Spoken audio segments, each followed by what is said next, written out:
안녕하세요. 승리한산 가족 여러분, 그리고 강성성경연구원 여러분, 오늘은 시편 102편 1절에서 18절 말씀을 주께서 일어나 시온을 긍휼히 여기신다라는 제목으로 함께 말씀을 나누도록 하겠습니다.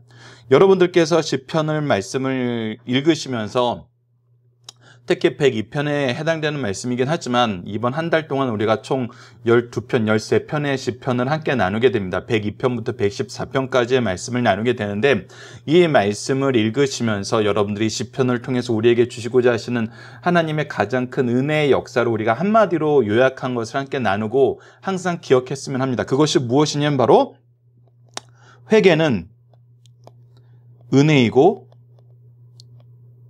기도는 능력이다.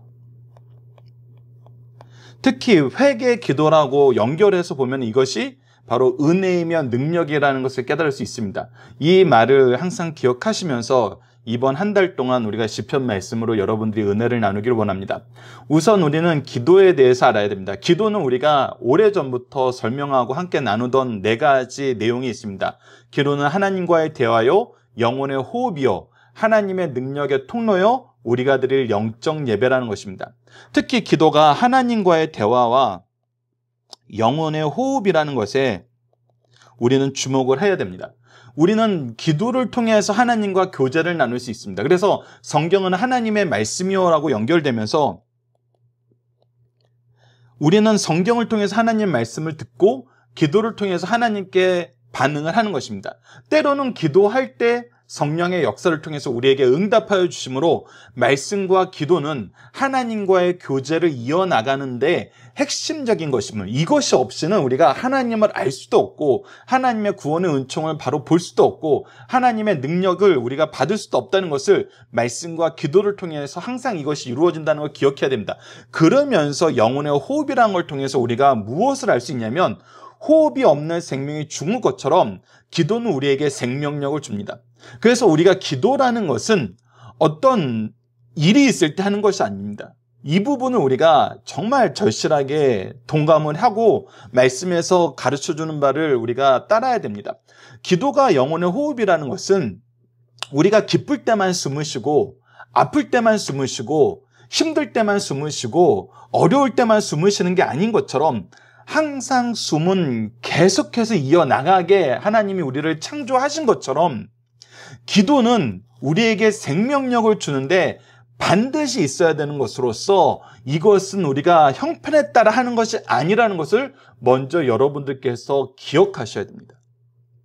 그러면서 이 생명을 유지하는 것과 동시에 우리의 영적 강건함을 나타내는데 이 기도가 굉장히 중요한 척도가 된다는 것입니다. 왜 그러냐면 기도가 하나님의 능력의 통로가 되기 때문입니다. 우리가 삶을 살면서 목표를 세우고 하나님의 뜻 안에서 그 사명을 수행할 때 기도 없이는 이것이 되지 않기 때문입니다. 기도 없이는 우리가 영적 예배를 온전하게 드릴 수 없기 때문입니다. 그래서 이 기도는 우리의 생명력의 필수 조건인과 동시에 능력이 되는 것입니다. 그래서 기도의 능력을 갖는 것이 얼마나 중요한 일인가를 오늘 본문 말씀은 우리에게 가르쳐 줍니다. 하나님은 이 기도를 하게 하기 위해서 얼마나 광범위하게, 얼마나 정말 우리가 이해하지 못하는 기이하게 역사하는지를 봐야 됩니다. 자, 오늘 본문 말씀은 되게 중요합니다. 그래서 우리가 이 시편 말씀, 102편 말씀으로 시작하면서 회개는 은혜이고 기도는 능력이다라는 이 말씀을 딱 준비하고 한 달을 시작하게 하신 이 은혜를 우리 승리한산 가족 여러분들하고 강성성경연구원 여러분들을 충분히 한번 느껴주셨으면 좋겠습니다. 1절부터 봅시다. 여호와여 내 기도를 들으시고 나의 부르짖음을 주께 상달하게 하소서. 지금 시인은 기도로 시작하고 있습니다. 기도로 자기의 어려움을 하나님께 아뢰고 있습니다. 이 얘기는 하나님과의 나의 관계는 이 기도로 이어지고 있다는 것입니다. 하나님과의 나의 관계에 어떻게 보면 가장 근원적인 정의는 우리는 기도하는, 하나님 앞에 기도하는 존재라는 것입니다. 기도로 하나 되는 존재라는 것입니다. 그래서 우리에게 기도로 시작해야 됨을 가르쳐 줍니다. 동시에 우리의 삶이 확 변하는 오늘 본문 말씀은 두 군데로 나눠서 볼 수 있는데 그것이 뭐냐면 바로 12절입니다. 12절도 여호와여 주는 영원히 계시고 주에 대한 기억은 대대에 이르리다 하면서 여호와께 말씀하는 것으로 여호와께 기도하는 것으로 시작합니다. 그래서 1절부터 11절까지의 기도는 우리가 환난 가운데 공고만 가운데 정말 극심한 고통 가운데 있음을 하나님께 신원하는 기도라면은 12절 이후의 기도는 이제 하나님의 은혜의 역사를 바라보면서 하나님의 구원의 역사를 바라보면서 기뻐하면서 드리는 찬양의 기도라는 것입니다. 이 내용을 우리가 구분해서 본 시간을 갖도록 하겠습니다. 자, 그래서 이 시인이 지금 얼마나 괴로운 상태에 있는지 우리가 2절 말씀을 이어서 보도록 하겠습니다. 나의 괴로운 날에 주의 얼굴을 내게 숨기지 마소서. 주의 길을 내게 기울이사 내가 부르짖는 날에 속히 내게 응답하소서. 자, 보십시오. 지금 내가 괴로운 상황에 있습니다. 이 시인이 처음부터 하나님과의 나와의 관계에서 이 괴로움의 원인을 찾고 괴로움의 이유를 찾고 괴로움을 벗어날 능력을 이미 알고 있는 상태에서 기도하는 것을 볼 수 있습니다. 자, 보십시오. 내가 지금 너무나 괴로워요. 너무나 괴롭고 힘든 모습이 3절 이후에 나타나고 있습니다. 그런데 시인이 기도하면서 먼저 여호와를 찾으면서 나의 부르짖음이 주께 상달되기 원하나이다 라고 얘기하면서 기도를 시작하는 것은 내가 정말 이 모든 상황이 나에게 너무 절망적인 것 때문에 내가 완전히 넘어진 것이 아니에요. 내가 정말 힘든 이유는 내가 정말 소망이 없는 것처럼 보이는 이유는 내가 힘든 것도 있지만 내가 지금 어떤 상태에 있기 때문에 더 괴로우냐면 주의 얼굴, 주께서 나의 기도를 들으시는 귀, 그리고 나에게 응답하셨던 그 역사가 지금 더뎌지는 것 같다는 거예요. 즉 내가 힘든 것 중에 가장 힘든 것은 무엇이냐면 내 주위의 나를 힘들게 만드는 것이 아니라 하나님과의 나와의 관계가 이전 같지 않은 것 같아서 너무 괴롭다는 겁니다. 우리가 주의 얼굴을 대면하여서 볼 수 있는 이 예배를 평안하게 드릴 수 있는 시기가 있었어요. 주님께 기도하면 즉각 응답하시고 나의 기도에 항상 귀 기울여 들으시는 하나님의 역사를 볼 수 있었어요. 그리고 그 응답을 통해서 내가 기뻐하는 삶을 살았어요. 이스라엘 민족은 그렇게 시작했거든요. 그리고 우리의 신앙의 선조들도 이 모습을 통해서 우리에게 이 놀라운 교회의 역사를 소개해 줬거든요. 주님과 함께하는 삶. 우리가 자유롭게 예배드릴 수 있는 시기가 오래지 아니었어요. 우리가 스스로 떠나는 것은 있었어도 이렇게 막히는 경우는 없었어요. 근데 지금 현재 시인의 상태가 지금 현재 우리의 상태와 비슷한 거예요. 그래서 괴로운 거예요. 언제나 대면하면서 함께 즐거워할 수 있는 이 성도의 모임이 예배가 지금 너무나 위태로운 거예요. 잘 이루어지고 있지 않은 거예요. 좀 이따 배경 설명에서 들으시겠지만 이것은 바벨론 포로기에 예루살렘 성전을 바라보면서 솔로몬이 성전 낙헌식을 할 때 했던 그 기도에 근거하여서 지금 기도하고 있는 거거든요.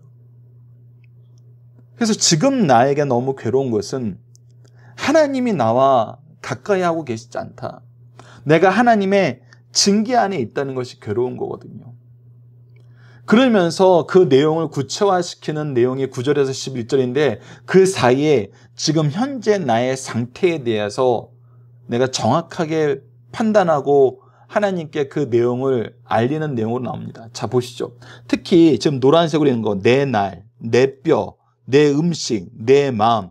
이것은 이스라엘 민족의 역사를 보면은 그들에겐 내 날이라고 얘기할 수 없는 애굽의 포로된 삶을 살고 있었습니다.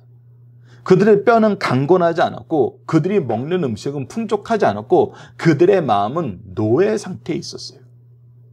근데 그것을 어떻게 하셨어요? 하나님께서 회복시키셨어요. 하나님의 날에 우리를 동참하게 하시면서 우리가 노예가 아닌 자녀 되게 하고 백성 되게 했어요. 더 나아가서 우리가 분명히 알아요. 우리를 왕으로 세우시고 선지자로 세우시고 제사장으로 세우셨어요. 주의 기이한 일을 선포하게 하시고 주의 이름으로 축복하게 하고 주님께서 우리에게 항상 그의 얼굴을 보이심을 선언하고 자녀들과 자손들을 제자들을 축복하게 하셨어요. 그래서 내 뼈는 강건하였고 나의 음식은 풍족했으며 내 마음은 기뻤어요. 이것이 하나님이 나에게 주신 삶의 모습이었어요. 근데 지금 어떻게 됐습니까? 내 날은 연기같이 소멸되었고 내 뼈는 숯불까지 탔으며 음식이 아무리 있어도 맛있지가 않고 음식 먹기도 잊을 정도로 내가 괴롭고 내 마음은 풀같이 시들고 말라버렸어요. 그래서 나는 나의 탄식 소리만 나와요. 나의 살이 뼈에 붙을 정도로 나는 지금 앙상한 상태에 있어요.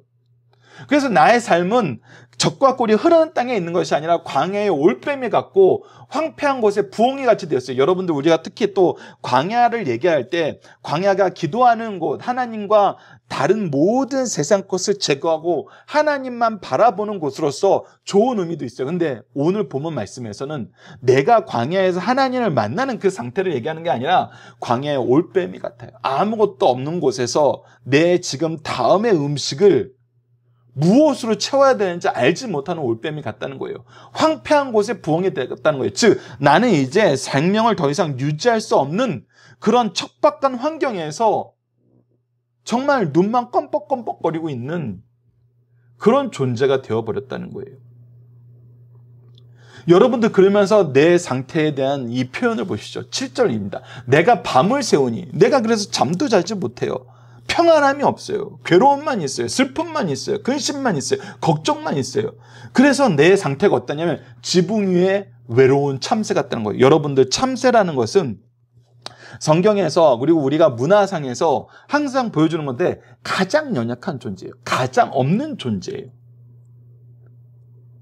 아무것도 없는 존재예요. 그런데 이런 참새도 우리가 이미 삶을 통해서 확인할 수 있는 것처럼 혼자 있는 참새는 발견하기가 어려워요. 아무리 없어도 그들은 그룹을 묶고 있어요. 동무가 있어요. 함께하는 사람들이 있어요. 근데 지금 내 상태는 뭐냐면 참새 같은데 이 참새 중에서도 어떤 참새예요? 외로운 참새예요. 이것은 완전히 아무것도 없는 상태가 된 거예요. 처절하게 밑바닥에 있는 거예요. 근데 내 상태가 이 상태에서 끝나면은 다행인데 이런 상태인데도 불구하고 지금 나를 둘러싸온 환경은 어떠냐면 8절입니다. 내 원수들이 종일 나를 비방하며 내게 대항하며 밀치듯이 날뛰면서 여전히 잡아먹으려고 우리를 어떻게든 공격해서 쓸어버리자고 맹세하는 삶을 살고 있다는 거예요. 지금도 너무 절망적인데 좋아질 기미가 안 보여요. 내 주위를 둘러싼 환경은 소망이 없어요. 그래서 9절을 보십시오. 나는 재를 양식같이 먹으며 나는 눈물 섞인 물을 마셨나이다. 나에게 죽음밖에 남지 않았어요. 그런데 여기에 놀라움이 있습니다. 10절 말씀을 보십시오. 이 모든 원인이 뭐라는 거예요? 주의 분노와 진노로 말미암아 주께서 나를 들어서 던지셨나이다. 이 모든 원인이 뭐에 있는 거냐면 주의 분노와 진노로, 즉 내가 주께 죄를 지었습니다라는 거예요. 내가 주께 범죄하였나이다라는 거예요. 근데 여러분들 우리가 이 말씀을 보면서 우리가 그냥 일반적인 인식 가운데에서 부모와 자식 관계로 이 문제를 한번 대응해서 봅시다. 내가 내 자녀를 사랑해요. 근데 내 자녀가 나에게 너무나 큰 잘못을 했어요. 그래서 내가 밥도 안 줘요. 평상시에 줬던 거 다 뺏었어요. 옛날 말로 하면은 정말 발가벗어서 쫓아냈어요. 이거 그래도 부모와 자식 관계니까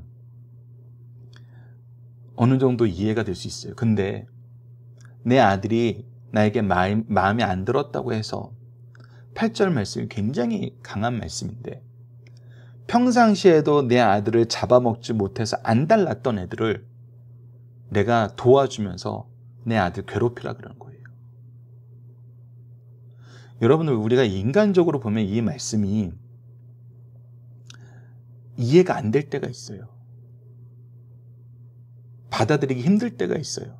여러분들 생각해 보세요. 내 자녀가 나에게 잘못했다 그래서 내 자녀를 항상 공격하고 미워하던 애들 내가 도와주면서 내 아들 괴롭혀라고 얘기했다 그러면은 얼마나 큰 배신감이 있겠어요. 근데 이거는 여러분들 인간적인 관점에서 보는 거예요. 하나님이 우리에게 주시고자 하시는 것이 얼마나 중요하고 능력이 있고 큰 은혜인지 깨닫게 하시기 위해서 그런 거예요. 그러니까 하나님 입장에서 우리에게 원하시는 것은 바로 이 10절 말씀의 고백이거든요. 즉 회개의 고백이에요. 그렇다면 우리가 이제 이렇게 생각을 해봐야 돼요. 회개의 고백이라는 것이 도대체 무엇이건데 하나님이 나를 이곳에 던져서까지 회개하게 하시는가? 이것은 우리가 단지 우리가 엄마 아빠 잘못했어요, 용서해 주세요, 이런 윤리적인 고백과 반성을 듣기 위한 거하고는 차원이 달라요. 그런 차원이 아니에요. 우리가 어렸은 시절을 겪어봐서 알잖아요. 내가 정말 엄마 아빠한테 용서를 구할 땐 정말 내가 너무나 크게 잘못했구나라고 깨달아서 내 잘못한 것을 정말 처절하게 반성하면서 잘못했어요 라고 하는 경우도 있지만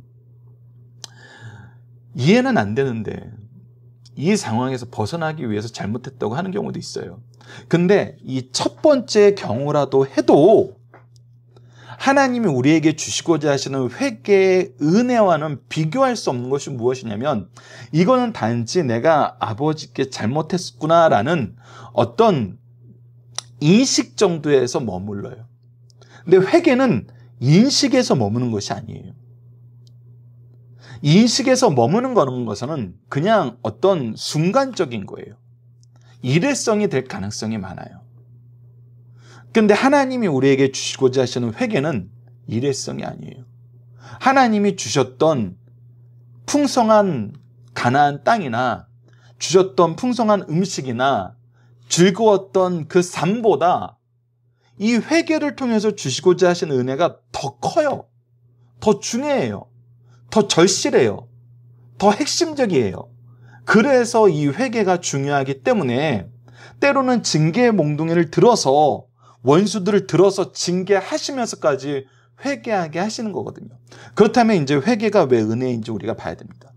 회개가 왜 은혜입니까? 첫 번째, 회개는 우리가 여러분들과 자주 나눴던 건데 지적으로, 감정적으로, 의지적으로 이 세 가지가 있어요.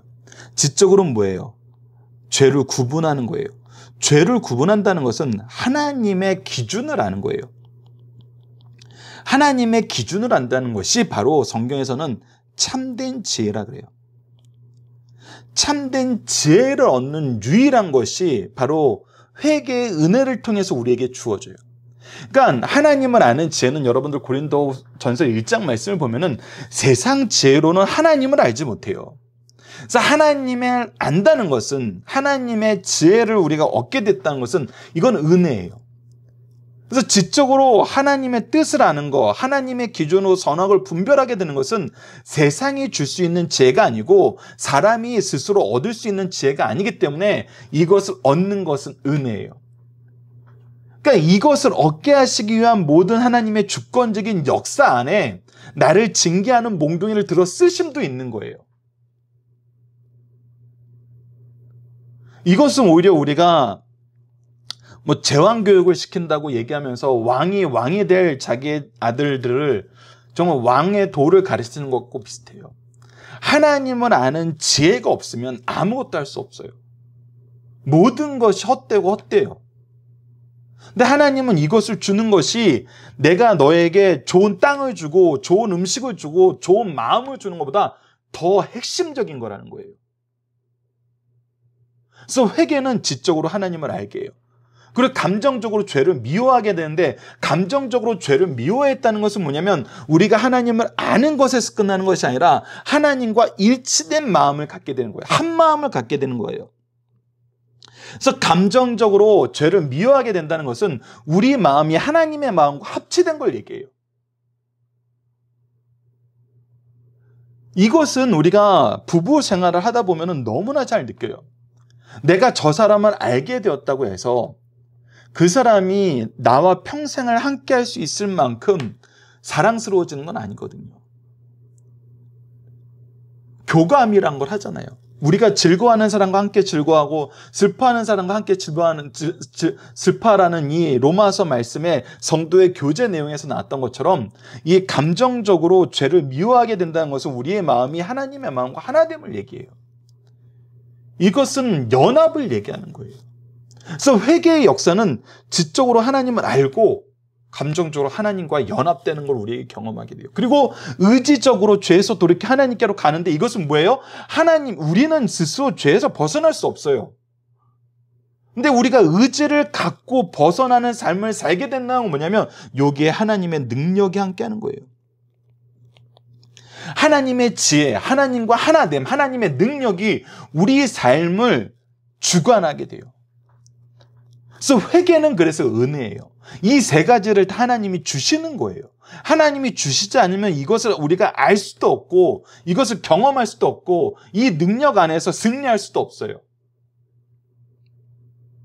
그래서 회개는 우리가 어떤 의무감에 우리가 정말 반성하면서 나오는 그런 수준의 것이 아니에요.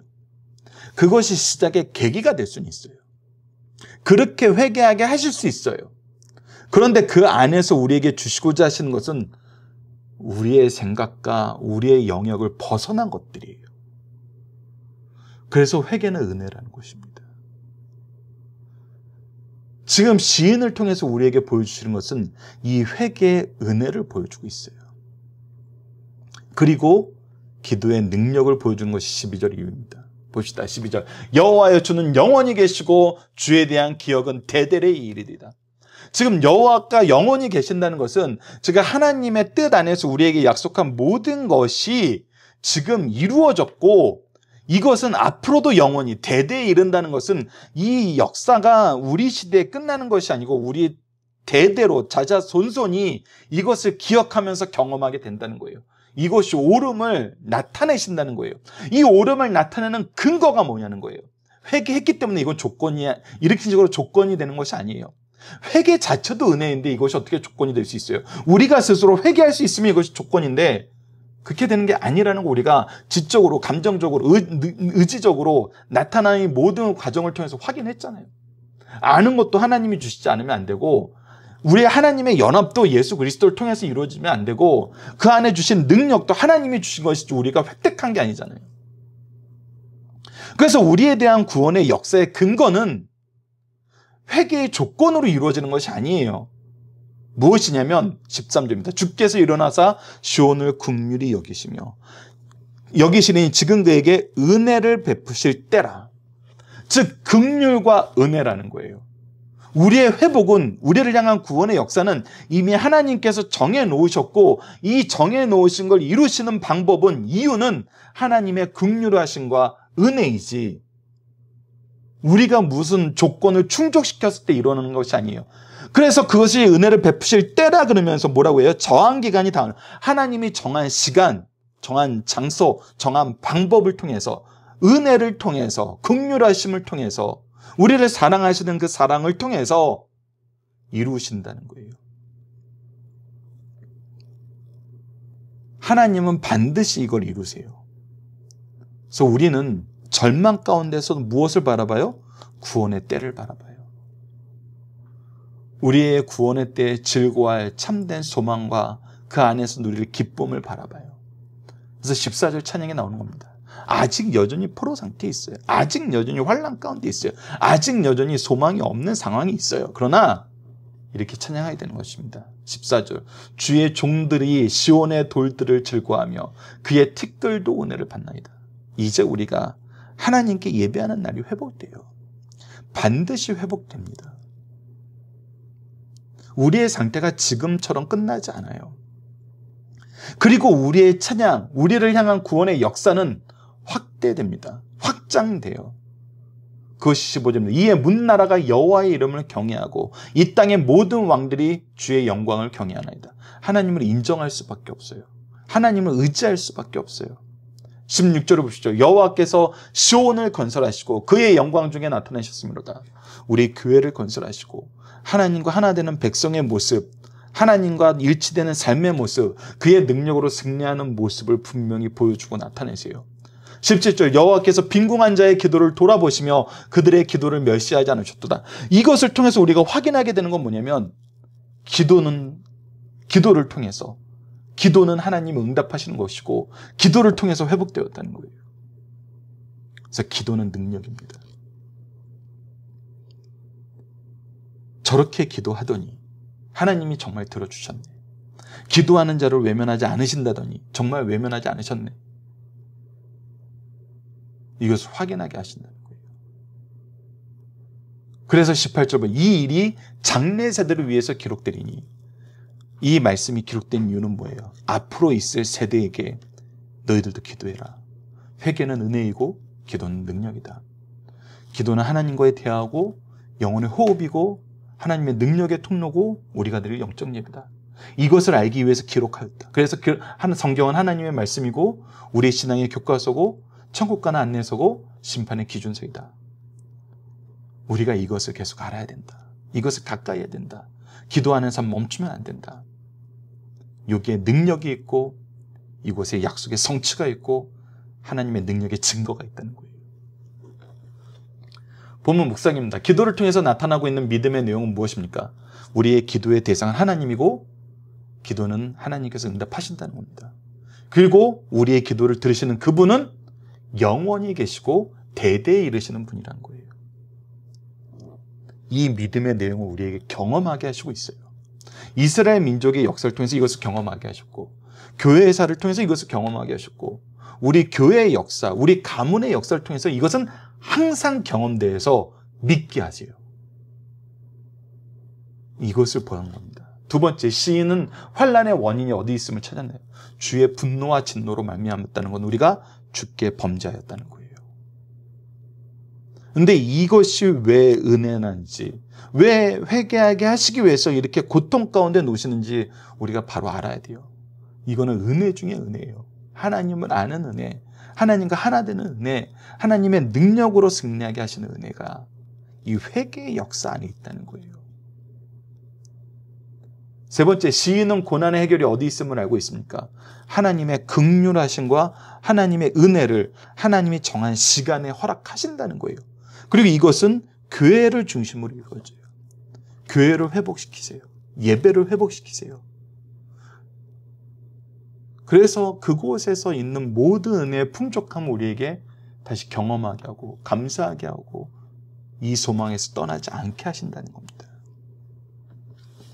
본문의 중심사를 봅시다. 시편 102편은 시제는 바벨론 포로 중에 있는 선민의 탄식이며 표제는 고난당한 자가 마음이 상하여 그의 근심을 여호와 앞에 토로하는 기도입니다. 시편 102편은 시편의 참회의 시 6편과 32편, 38편, 52편, 102편 그리고 130편, 143편 중 하나로 시인은 포로 생활 중에 자신들의 괴롭게 하는 이방 종교 세력이나 이방 국력에 복종하기보다는 오늘의 역경을 하나님의 진노하심을 알고 회개하면서 자신과 민족의 회복을 위해 기도하는 시입니다. 그러므로 시편 102편은 회개의 시요 탄원의 시인과 동시에 오늘 우리들의 구원을 예언한 시입니다.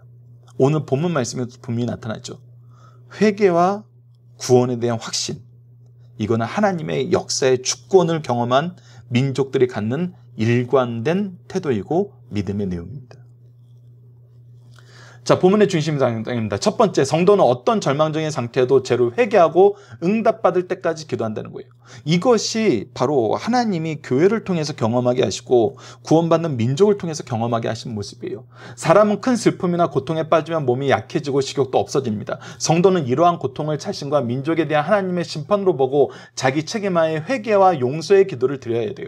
이 기도는 보편적으로 응답이 늦어지는데 그것은 현기가 아직 남아있기 때문입니다. 그렇다 해도 성도는 하나님의 자비하심에 호소하면서 응답받을 때까지 줄기차게 기도해야 됨을 가르쳐 주신 말씀입니다. 기도 외에는 방법이 없고 기도하라 하셨기 때문에 기도하고 기도는 우리의 생명력이기 때문에 기도하는 거예요. 우리의 생명력인과 동시에 능력의 통로라는 거 아닙니까? 두 번째, 어려운 일을 당할 때 어렵게 하는 사람만 보지 말고 징계하시는 하나님의 긍휼을 바라보자는 거예요. 이것이 바로 그리스도인들의 삶의 가장 큰 차이예요. 하나님의 주권을 인정하는 사람은 하나님의 주권을 의지하지 나의 징계의 몽둥이가 된 그 몽둥이를 보지 않아요. 몽둥이를 들고 우리를 치시는 하나님을 보는 거예요. 하나님의 백성들은 세상을 살아가는 동안 원수들에게 둘러싸여 있으며 그들은 종일토록 쉴 틈 없이 우리를 회방하고 모독하고 거침없이 괴롭히고 있습니다. 이로 인해 우리에게 감당하기 어려운 일이 발생해요. 이러한 때에도 나를 해하는 원수들을 보지 말고 하나님께서 나를 그들에게 던지셨다고 믿고 하나님께 도움심을 간구해야 돼요. 원수들의 공격과 핍박을 하나님의 징계로 알고 하나님께 긍휼로 호소하는 자가 복이 있는 자인 것을 소개하고 있어요. 그래서 욥은 하나님께 간구하였고 내가 하나님께 입술로 범죄하지 않음을 감사했어요. 우리가 이 신앙의 선조들이 보여주는 이 모습, 이 보여준 모습을 통해서 우리에게 교훈하시는 하나님의 뜻을 잘 기억해야 됩니다. 회개의 역사가 이 모든 것보다 크고 놀랍기 때문이에요. 세 번째, 악한 원수들이 강하게 보이고 압박이 심하더라도 약한 자의 기도를 먼저 응답하시는 하나님께 기도하자는 겁니다. 성도는 세상에서 가장 강한 나라, 강한 사람의 핍박을 당하면서도 그들에게 자비를 구하지 않습니다. 오히려 하나님이 세계의 왕과 주인이시오 통치자이시며 나의 왕임을 고백합니다. 그리고 자신이 나약할 때 그 기도를 속히 응답하시고 믿고 믿음으로 더 간절히 간구합니다. 어느 시대나 하나님의 성령의 감동을 받은 자들은 이러한 믿음으로 위기에 처한 자신과 나를 구원한 사실을 우리에게 가르쳐주고 있어요. 그래서 우리에게 다니엘의 기도를 보게 하시고 정말 공궁할 때 드리던 기도들을 우리에게 계속 보게 하시잖아요. 어느 시대나 하나님의 성령의 감동을 받은 자들은 이러한 믿음으로 위기에 처한 자신과 나라를 구한다는 사실을 가르쳐주고 오늘도 우리에게 이러한 사명을 감당하라고 이 말씀을 주시면서 가르쳐 주십니다. 자, 본문 다짐입니다. 시인은 어떤 상태로 기도하고 있습니까? 허약한 상태로 내 피부가 뼈에 붙었다 그랬어요. 바로 욥과 같은 기도예요. 내가 지금 완전히 절망적인 상태에서 은혜가 아니면 안 된다는 그것을 깨닫고 기도드리고 있는 거예요. 악한 자들의 괴롭힘 속에 의인은 어떤 기도를 하고 있으면 오히려 회개의 기도를 하죠. 이 모든 것이 우리가 주님께 범죄였음이고 회개를 통해서 하나님의 뜻을 알고 하나님과 하나 되고 하나님의 능력으로 나아가는 삶을 살기를 소망하고 있고 이것이 은혜임을 알고 있기 때문에 이렇게 기도할 수 있는 거예요. 세 번째, 시인이 기도한 은혜를 베푸실 때라는 건 무엇입니까? 하나님의 구원의 때가 정해져 있다는 거예요. 이 구원은 하나님의 긍휼하심과 은혜로 우리에게 주어진다는 거예요. 문 나라가 여호와의 이름을 경외하게 된 이유는 무엇입니까? 하나님이 이 모든 회복을 이루시거든요. 구원의 역사를 이루시거든요. 능력의 역사를 이루시거든요. 승리의 역사를 이루신다는 겁니다. 그렇기 때문에 인정하지 않았던 자들도 몰랐던 자들도 인정하게 되고 알게 되는 것입니다. 어떤 상황에서도 하나님께 기도하는 것이 중요한 이유는 무엇이냐? 기도는 우리에게 영적인 생명력입니다. 영혼의 호흡이에요. 그러면서 동시에 하나님의 능력을 끌어들이는 통로예요. 생명력과 능력입니다. 그리고 하나님은 반드시 기도를 통해서 우리와 교제하고 계심을 가르쳐주고 있어요. 그래서 기도하게 하신다는 겁니다. 특히 회개의 은혜를 주신다는 거예요. 그래서 하나님을 바로 알고 하나님과 동행하고 하나님 안에서 승리하라는 거예요. 자, 이번 주 공동 기도 제목은 다음과 같습니다. 능력의 하나님, 구원의 하나님의 역사를 기억하며 의지하여 승리하는 삶을 사는 주의 백성이 되게 하여 주소서입니다. 오늘 본문 말씀을 통해서는 우리로 기도하게 하시고 기도하도록 도우시고 기도의 응답을 통해서 하나님의 긍휼하심과 은혜를 경험하고 인정하고 의지하게 하시는 하나님의 역사를 바로 보며 항상 기도하는 삶을 살게 하여 주소서 기도하는 우리 승리하는 삶 가족 여러분들, 강성 성경 연구원 여러분들에게 기도합니다. 감사합니다.